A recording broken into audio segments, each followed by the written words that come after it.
Francis Chan said that our greatest fear should not be failure, but at succeeding in the things in life that don't really matter. Calling all my fellow type A friends.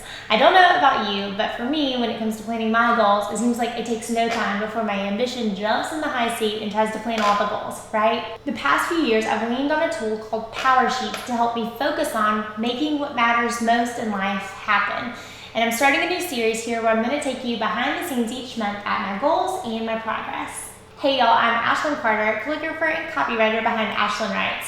I help creative entrepreneurs and women like you market better with your words so you can work from a place of rest, not hustle. Now, many studies show that sharing your goals selectively makes you more likely to do them. Researcher Gail Matthews found that those who write down their goals and then share them with supportive friends are more likely to succeed and hit that goal. However, there is a fantastic TED Talk by Derek Sivers that shows research dating way back to 1920 where they started realizing through psychological tests that people who told others their goals were sometimes much less likely to achieve them. Your brain gets that same high feeling like it would if you've already done the goal, right?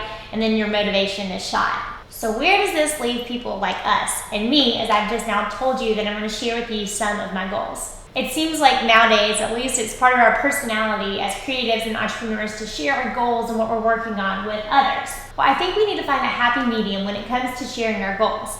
I'll say, at least for me, when I started blogging them regularly, it held me accountable. It's kind of like I had to be this person that I said I was online. But I don't share absolutely everything about my goals, and I don't think that you should either. I keep my vision board, our personal financial goals, a lot of our business's financial goals, my list of 100 dreams, a la Laura Vanderkam and all of her books. A lot of things like that I keep personal. You're also going to see me from time to time washi tape out anything or blur it if I don't want you to see it. I just think honestly that some things are between a husband and a wife, friends and family, or just need to stay within the business, and I think that's okay. I don't think that we lose the accountability track with it. But I believe in sharing goals because before someone modeled for me what it looked like to set healthy goals and boundaries, I was a perfectionist stuck in eating disordered thoughts and total workaholic dependencies.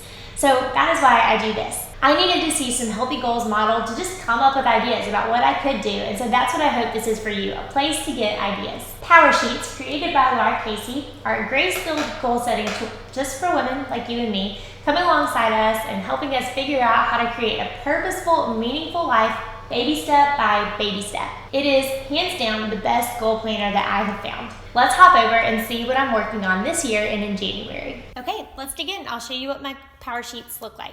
So there's the front cover. I have an entire other video where I give a little bit more of information about Powersheets and the way that they're set up. So I will let you look at that if you're not familiar with them and all of these front pages at the beginning. I always make sure that I tab this so I'm able to go back in and look at my goals, which I do every single morning just to remember all the to-dos get a little wound up and seem trivial until I remember what I'm really going after every single day and why I have the routines that I do. That just keeps me, I don't know, if I think about the big picture, I'm more excited and willing to do something, so that helps me a lot. I mentioned that my personal goals go on one side of the page, my business goals go on the other. In the past, I have kept these very 90-day year focused, so 3 months and then new goals, 3 months and then new goals. And I still pretty much do that, but this time these are a little bit more open for the entire year, but the projects and the processes that need to happen to make each one, I will set every 3 months. So I don't set that the whole year out, which has been helpful and enabled me to be a little more nimble and quick. You'll also see I write out different categories that my goals are in. That helps me make sure, honestly, the biggest goal and benefit of that is to make sure that I don't have everything be, social or spiritual, and I'm divvying it up. I have some that's about our marriage. I have some that are about my physical self. So everything is divvied up.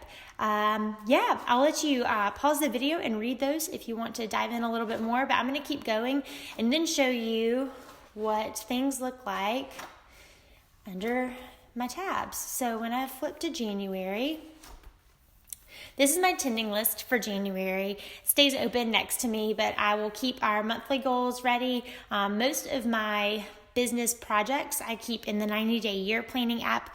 So a lot of these are more focused on house and personal development that enables the business as well. So again, I'll let you pause and look at those to see what exactly I'm working on specifically. I usually fill out the whole thing, and honestly, we've just had kind of a crazy month in December, and so I'm leaving some white space intentionally. I'm not filling that out, and I am instead focusing on coming up with my big 3 every single day that are going to move me closer along in my business goals, and that is it. I keep my attending sheet on my desk right next to me all throughout the day, and every morning I spend about 5 to 10 minutes on my workday wind-up routine. A chance for me to get in and actually realize the big picture that I'm after. That a lot of times helps me with all of the to-dos that are on my list. I see the purpose behind them, and so I'm ready and more excited to do all those nitty-gritty to-dos. I hope you enjoyed this Goal Planner review series. Each month, the first week of every month, this new video is going to be posted. And this is in collaboration with my friends Trena Little from TrenaLittle.com and AllieDanae from The Social Walker. You'll find their links to their videos right below. I hope that this series encourages you to go after meaningful work and also create room for margin and rest.